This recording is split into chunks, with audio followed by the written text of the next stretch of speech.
अंदर की बात बताता हूं, मीडिया में नहीं जानी चाहिए।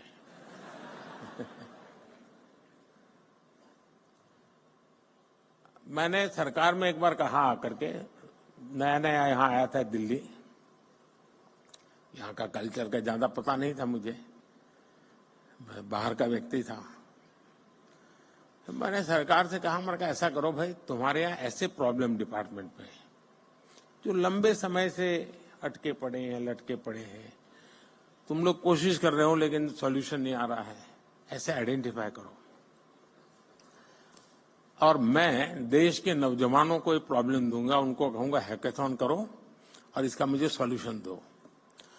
तो खैर हमारे बाबू लोग तो बहुत बहुत पढ़े लिखे लोग रहते हैं।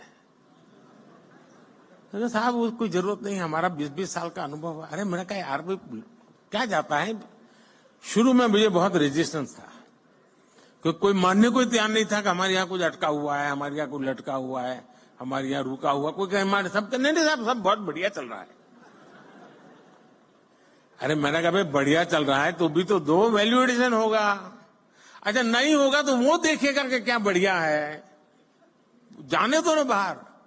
खैर बड़ी मुश्किल से सब डिपार्टमेंट ने मुझे, मैं बहुत पीछे पड़ गया तो निकाल करके दिया कि साहब ये एक समस्या है, ये तो टोटल लगाया तो करीब 400 निकली। अब वो तो शायद मुझे लगता है 0.1% भी नहीं बताया होगा। मैंने देश के नौजवानों का हैकेथॉन किया और उनको समस्याएं दे दी। मैंने कहा इसका सॉल्यूशन लेके आओ। आप हैरान हो जाएंगे जी, इतने बढ़िया सॉल्यूशन दिए उन्होंने, वे आउट दिए उन्होंने, और करीब 70-80% आइडियाज उन बच्चों के सरकार ने एडॉप्ट कर लिए। फिर स्थिति ये बनी कि हमारे डिपार्टमेंट मुझे पूछने लगे, साहब इस साल हैकेथॉन कब होगा, क्योंकि उनको लगा कि भाई ये सॉल्यूशन तो यहीं पर मिलेगा। यानी कहने का तात्पर्य है कि इनके पास जब मिलते हैं बच्चे, बैठते हैं, बहुत चीजें निकाल के लाते हैं। और ये 18, 20, 22 साल के नौजवान है जी। मैं कहूंगा ये जो हमारे बिजनेस के जो CII है, फीकी है, एसोचैम है, मैं उनको कहता हूं कि वो अपनी अपनी इंडस्ट्री के प्रॉब्लम आइडेंटिफाई करें। प्रॉब्लम आइडेंटिफाई करके वे ये स्टार्टअप वालों का हैकेथॉन करें और उनको प्रॉब्लम दे। मैं पक्का मानता हूं ये बहुत बढ़िया सॉल्यूशन ला करके देंगे आपको। उसी प्रकार से मैं MSMEs के लोगों को कहूंगा कि आप अपने प्रॉब्लम्स निकालिए। टेक्निकल हर्डल्स होंगे, समय बहुत ज्यादा होगा, स्मूथनेस नहीं होगी मैन्युफैक्चरिंग में, डिफेक्टिव प्रोडक्शन होता होगा, बहुत सी चीजें होंगी। आप देश के स्टूडेंट्स के पास जाइए, उनका हैकेथॉन आप ऑर्गेनाइज, MSMEs के लोग खुद, और सरकार को कहीं मत पर रखिए।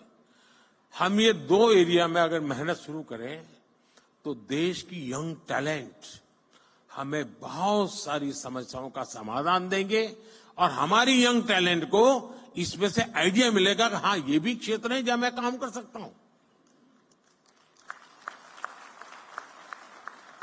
हमें इस स्थिति में जाना चाहिए और मैं मानता हूं कि स्टार्टअप महाकुंभ में से कुछ एक्शनेबल पॉइंट निकलने चाहिए।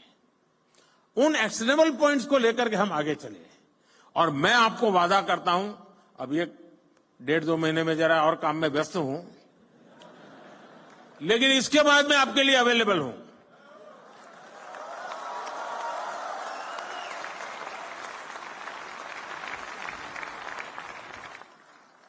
मैं यही चाहूंगा कि आप आगे बढ़े, नए स्टार्टअप बनाएं, खुद की भी मदद करें, दूसरों की मदद करें।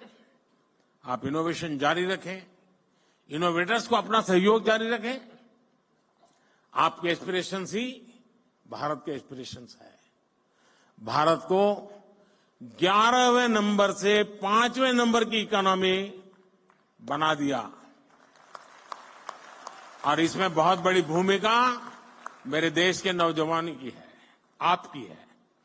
अब भारत को और मैंने हिंदुस्तान को गारंटी दी है कि मेरे तीसरे टर्म में मैं देश को दुनिया की तीसरी इकोनॉमी बना करके रहूंगा।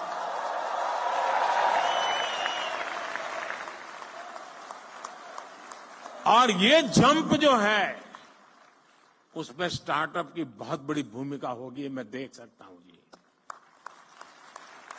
साथियों, मुझे अच्छा लगा आप सबसे गप्पे गोष्ठी करने का। आप सब नौजवानों से आपका उत्साह, उमंग मेरे में भी एक नई ऊर्जा भर देता है। बहुत बहुत शुभकामनाएं, बहुत बहुत धन्यवाद।